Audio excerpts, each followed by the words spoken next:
If you're struggling to land appointments through LinkedIn, I'm going to be sharing with you common mistakes that I've made sending hundreds of thousands of DMs and little micro tweaks that have actually helped me land more appointments, even in skeptical industries. And if you don't know who I am and you stumbled upon my page, again, my name is Marcus Pizarro. I actually help other business owners get clients B2B through LinkedIn DMs. And I want to just share on this channel all my mistakes, like in this video, common micro things, three big things that have helped me land more appointments. So if you are looking for more appointments on LinkedIn, this is the right video. Let's go ahead and dive right into it. So the first thing is I see a lot of business owners just being very broad in their targeting. Let me explain. A lot of people start just by saying stuff like this. So I've been helping these guys, Phoenix Godding and Robbie, who are going after financial advisors, which is a great place on LinkedIn. However, what they're saying in their, banner, for lack of thereof, in their bio, and even in their about section, it's too broad. It's not acknowledging their ideal client avatar or profile.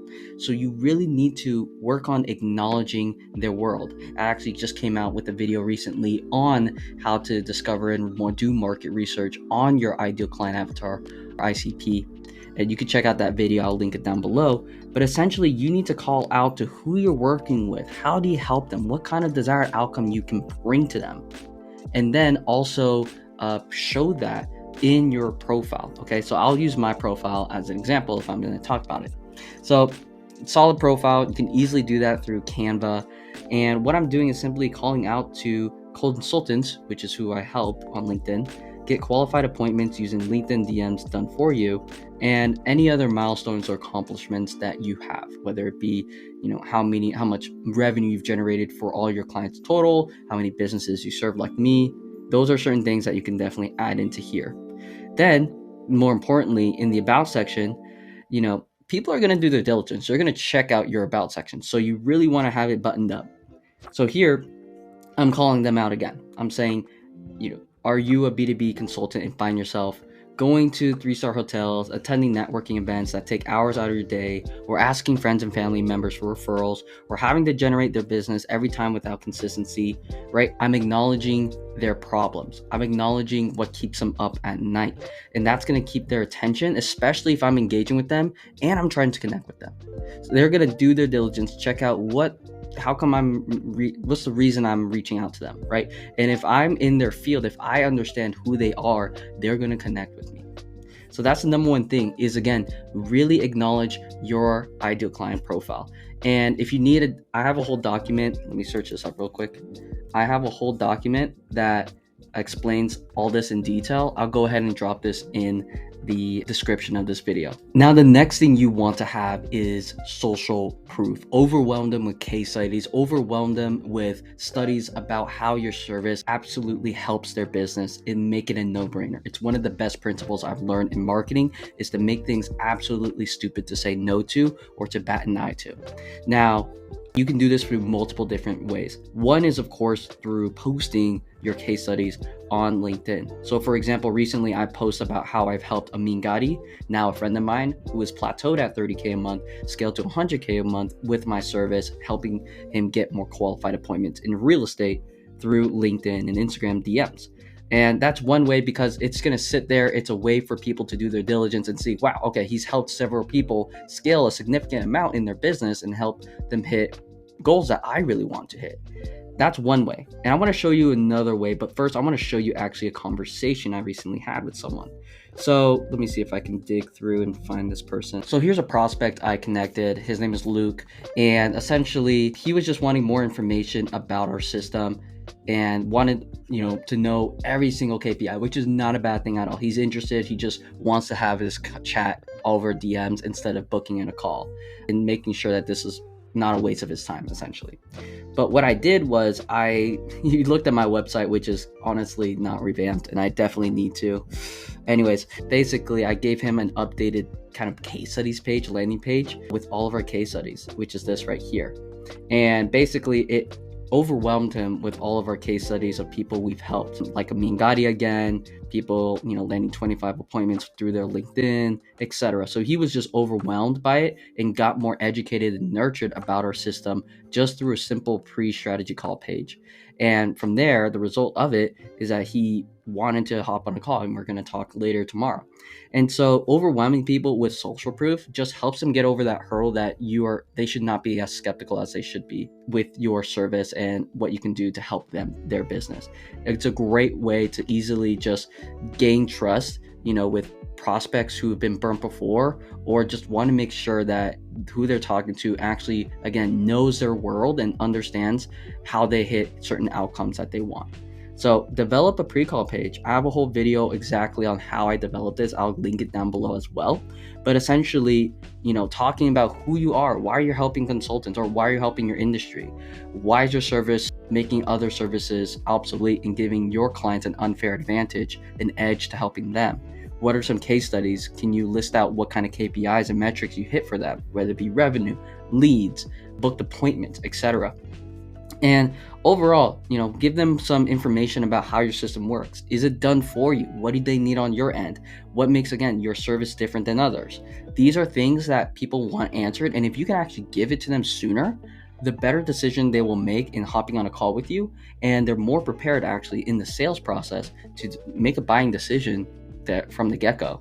I'll actually let you know how it goes with Luke, but hopefully he reads this again and actually sees how our system can genuinely help his business. So that's number 2, where the first one is, acknowledging the world. You need to understand who they are, what's keeping them up at night. They will appreciate that, and they will understand that you actually can possibly help them. The second thing is social proof. It really helps them understand that you know how to help them get those results that they want, and really eliminate all skepticism from there. Now, the last thing I want to share with you that has helped me get a lot more booked appointments, and it's more of a mindset thing, but we can make it practical into a script, is simply being less needy, being less desperate to actually have a sale. The last thing is people can smell sales a mile away, pitches a mile away. And a lot of people are a lot more sophisticated and skeptical when they get a message, especially business owners, okay? So you really want to be more in the realm of just simply having a conversation, collaboration, to see if you can provide value, if you can actually help them achieve their desired outcome. So let me actually show you an example of this with a new client of mine actually, and a prospect that I've gotten through LinkedIn. So this is Caroline. I'm simply messaging this, and you can kind of steal this idea, and I'll kind of break it down how my messaging works. And again, it doesn't sound needy. So I'm just saying, Caroline, curious if you have the capacity to take an increase in consulting clients, wondering if Solvo Global is a good fit for a partnership. And, she just came with a positive attitude, said, I definitely think we could benefit from a partnership. We typically work with clients who are looking to outsource talent around the world. And I'm acknowledging that. I'm just simply saying, sounds good. We help companies like yours book 50 plus qualified meetings monthly using LinkedIn Outbound and AI. Happy to share exactly how, if helpful. Let's book a call this week, right? Just inviting a solid, effective meeting about a partnership right there. So what I'm doing here is acknowledging if we can possibly work with our company, and just asking a very open-ended question about if she has a capacity to take on more clients, her being in a sales consulting role, perhaps. And from there, I'm just simply booking her in. I'm just like, hey, awesome. I'm available between 2 to 3:30 p.m. Eastern time, right? Just simply dropping my times manually has helped me, rather than sending a booking link and waiting for them to book and then playing follow-up tag. Definitely don't do that. So you can definitely see the conversation just go pretty well right from here. But let me show you another example here. Let me search up someone. So again, someone just saying, sounds interesting, right? I'm not saying, hey, this is what my product does. I saw you do this. This is how exactly I can help you. I'm really just opening the conversation and acknowledging their world, saying, hey, I see that you do this. I was curious if you're focused on generating more leads or getting more clients right now. If so, I'd love to see if we can work together. And a lot of people on LinkedIn perhaps are going to be very opportunistic in seeing what you can do. They might ask for more information, and that's where you do provide more information on how your system works, maybe an extra sentence or two. But at the end of the day, as long as you can talk more about their problems and their, the transformation that you want to bring out of, your service is the outcome you want to bring them, you'll be solid. You'll get a lot of people's attention. And that's where people will definitely want to book a meeting with you. So again, lesson 3 that's helped me a ton is stop talking about my product, be more transformative, and therefore you'll be less needy, less salesy, where you're trying to sell your product, but more understanding their business and acknowledging what they're doing and seeing if you can help them. So hopefully this helps you, especially if you're beginning to leverage LinkedIn to get more qualified appointments. I have a whole masterclass from A to Z, exactly how to optimize your profile, script writing, and actually getting people interested to meet with you, and also how to land them as clients. You can check that video right here. I'll link it right there. And if you're looking for more insights on just outreach in general, I highly recommend subscribing to my channel. I'm gonna plug myself here. I come out with videos as much as daily, and helping you guys out. And so if you found this valuable, just hit the like. And if you have questions about your script, definitely let me know. And I also offer free consultation too. So I'll link my calendar down below if you really want me to help you master LinkedIn or any outreach platform so that you guys can obviously get more appointments and land some clients. So hopefully this video helps. I'll come out with more videos. Until then, peace.